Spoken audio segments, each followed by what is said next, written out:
Okay, we're discussing the 13 principles of the faith. That's the way they're known by Jewish scholars, that the Rambam put together and identified. He was the first one, and it's been studied ever since. And the first five deal with the nature of the supernatural being, the nature of God. And I want to expand these ideas. The first one is that he's a creator. He's the creator of the entire universe. Well, we have evidence today of that. Up to maybe 100 years ago, most scientists were saying that the world was always here.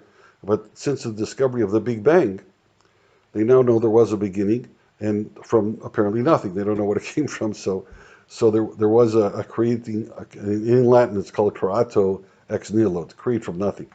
And so there is a creator. It also explains who made God, because the only reason we ask who made God, because we're curious, we see everything has a maker. So who made the world? Who made the universe? The reason we ask that is because when we look into the universe, we see that everything has a maker, a cause. If we want to know the cause itself, what caused that cause, that causes an effect, so we can go back and find out what caused that, and so on backwards. And we can always find something. So we're entitled to ask, well, who caused the whole thing to start? And so we answer God. But then the question comes, well, that doesn't help, because who made God? But really, once you realize that God created the universe, that means he's outside the universe. And so if he's outside the universe, because he created it, so the rules of the universe do not necessarily, probably don't, pertain to the creator of the universe.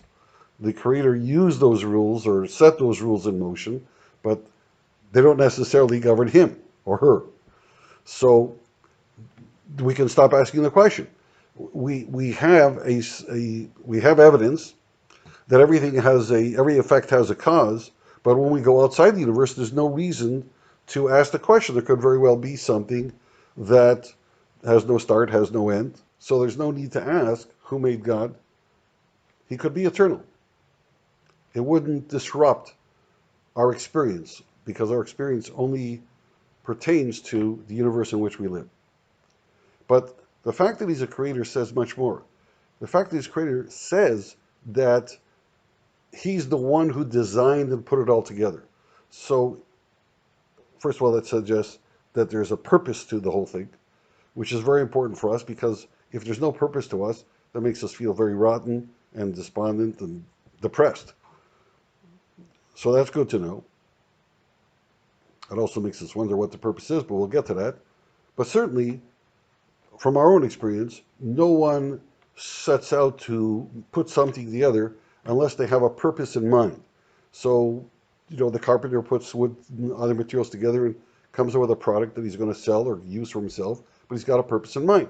Same thing with cars and everything else that people make. So the creator, whenever you start to create something, even if it's a poem or a song or a story, a movie, whatever it is, you're setting out to either entertain, either to make people laugh, to make them cry, to intrigue them, to make money from selling it, whatever it is. But there's a purpose to your creation.